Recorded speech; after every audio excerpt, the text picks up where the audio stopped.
स्वामी समर्थ. सर्व ताईंना स्वामी महाराज तुमच्या सर्व चांगल्या इच्छा पूर्ण करो. तर बघा, आता दत्त जयंती 4 डिसेंबरला आहे. तर दत्त जयंतीनिमित्त भरपूर अशा ताई आहेत की गुरुचरित्र पारायण करत आहेत किंवा करणार आहेत. आणि ज्या ताईंना जमलं ना त्या ताईंनी नक्की आवर्जून केंद्रातच गुरुचरित्र पारायण करा. तर काय करायचं माहिती आहे का, जर गुरुचरित्र पारायण करायला जमत नाही, खूप अडचण आहे, खूप दुःख आहेत. आता दुःख कुणाच्या जीवनामध्ये आहे, सगळ्याच्या जीवनामध्ये दुःख आहेत, संकट आहेत, अडचणी आहेत. असा कोणच माणूस नाही की त्याला दुःख नाही. तर काय करायचं माहिती आहे का, ज्याला लईच चिंता लागली, लई घोर लागला आहे, काहीतरी अडचण आहे, ती सतत आपल्याला वाटतंय की कसं होईल. असं जर मनामध्ये घोर असेल, चिंता असेल, तर काय करा माहिती आहे का, घोर कष्टोद्धारण स्तोत्राचं पठण करायला सुरुवात करा. आता संकल्पयुक्त करा किंवा दररोज नित्य नियमानं 6 महिने करून बघा तुम्ही घोर कष्टोद्धारण स्तोत्राची सेवा. 100% काय 101% तुमच्या मनाचा घोर, तुमच्या मनाची चिंता जी काय आहे ना 100% निघून जाईल आणि तुमची जी काही इच्छा आहे ती नक्की पूर्ण होईल आणि ज्या काही अडचणी आहेत त्या तुमच्या निघून जातील.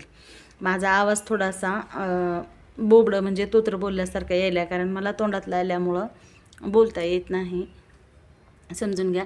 कारण बघा, घोर कष्टोद्धारण स्तोत्राचं जर पठण केलं तर नक्कीच मनाची चिंता, मनाचा घोर, मनाचं जे काय तुमचे दुःख आहेत, संकट आहेत ते दूर व्हायला सुरुवात होत असते. पण सेवेमध्ये सातत्य ठेवा आणि दररोज नित्य नियमानं घोर कष्टोद्धारण स्तोत्र 1 वेळेस म्हणा, 5 वेळेस म्हणा किंवा 11 वेळेस म्हणा, पण नक्की म्हणा. कारण ह्या स्तोत्राच्या पठणाने 100% बाहेरची बाधा जाते, घरात कटकटी होत नाहीत, कटकटी मिटून जातात, हट्टीपणा, तापटपणा घरातल्या माणसांचा कमी होतो, घरातली निगेटिव्हिटी दूर होते आणि घरामध्ये पॉझिटिव्ह वातावरण व्हायला सुरुवात होत असते.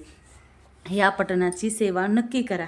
जर तुम्हाला गुरुचरित्र पारायण करायला जमत नाही, बाकीच्या कोणत्या सेवा पण करायला जमत नाही, स्वामीचरित्र पारायण करायला जमत नाही, बाकीच्या काही जमत नाही, तर नक्की घोर कष्टोद्धारण स्तोत्राचं पठण करा. कारण घोर अष्टोद्धारण स्तोत्राचं पठण करायला फक्त 5 मिनिट लागत असतात. नवीन जरी असलं तरी 5 मिनिट लागतं आणि जुने जर असतात तर फक्त 1 मिनिटात घोर कष्टोद्धारण स्तोत्र पूर्ण होतं वाचून.